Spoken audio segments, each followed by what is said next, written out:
On tonight's edition of the Overtime, baseball is back, and we've got the latest for you out of Flag, Cocoa, and NPA.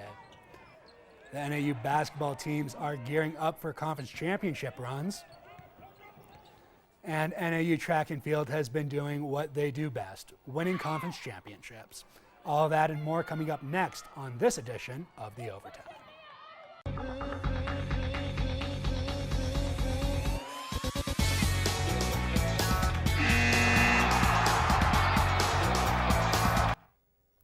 Thank you for joining us and welcome to this edition of the Overtime, Northern Arizona's only local sports show. I'm your host, Jason Friedman. We've got a jam-packed show for you guys tonight. A lot of local action going on in Flagstaff this week, and joining me to help break it all down, sports reporter Braden Winning. Braden? Thank you, Jason. I'm excited to talk about all the latest in local sports for Northern Arizona. Well, it may be hard to tell by looking outside, but spring has sprung here in Flagstaff, and eventually it will bring some warmer weather, but for now it means that baseball is back. The Eagles, the Panthers, and the Spartans are all back in action. Braden, who stands out to you among these teams? I have my eyes set on the Eagles this year, Jason. Captains Avery Wilson, Brennan Brogny, and Drew Healy have what it takes to lead their team to the championship. Number 9, Brennan Brogny, was actually player of the game when the Eagles beat Millennium High School. The Eagles beat Millennium 17-7 in a blowout win, and Brogny went 2 for 4 with 2 triples and 3 RBIs.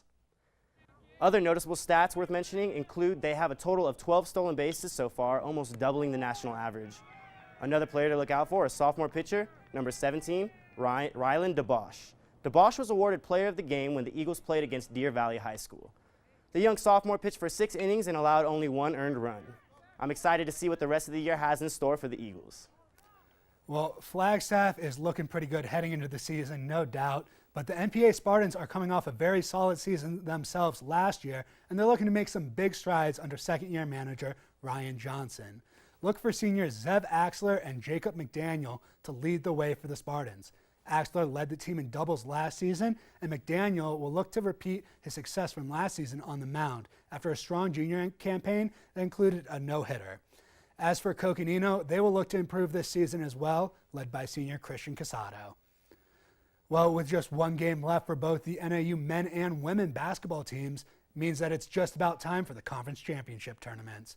With both of these teams wrapping up what have been rather disappointing seasons, is there any hope heading into the Big Sky tournament?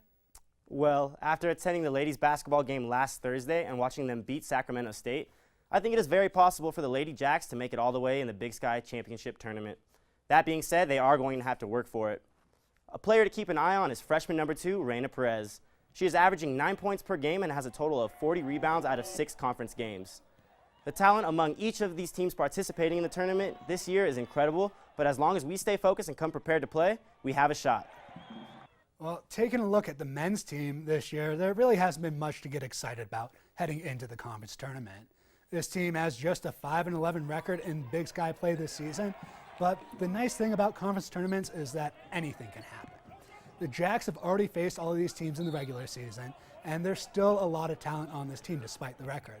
Some of those big guys, some of those big men like Akko Kaluna, who's averaged over 10 points a game, and Jordan Martin, who's been a rebounding and scoring machine this year, averaging 13 and 8, have big game experience, and they have already made deep runs into the conference championships with this team. With that said, I have faith in Coach Murphy, and while I can't say that I expect the Jacks to win the Big Sky Championship in Reno, I can say that I expect them to leave it all on the floor.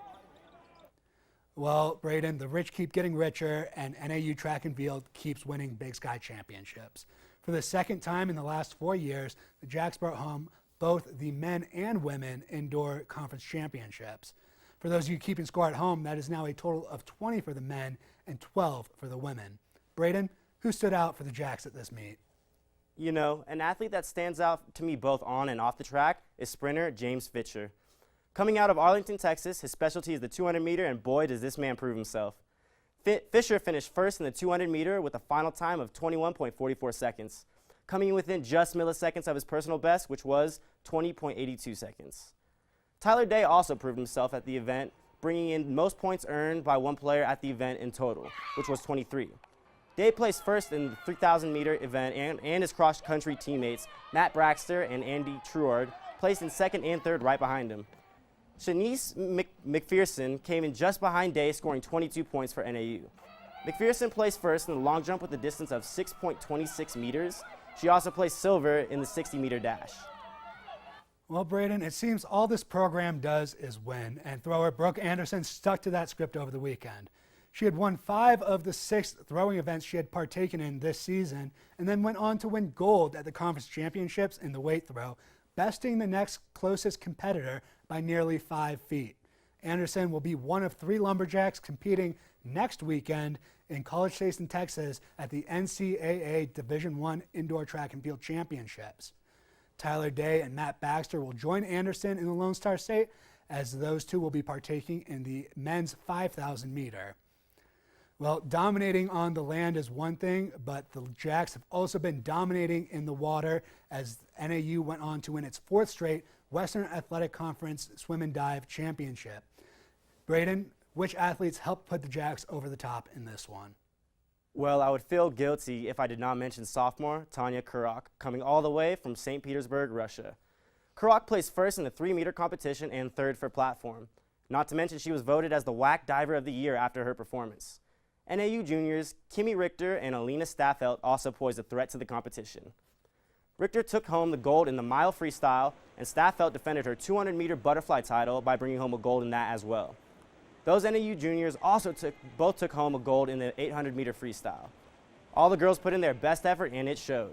What an incredible thing to win a 4th WAC title for NAU Swim and Dive.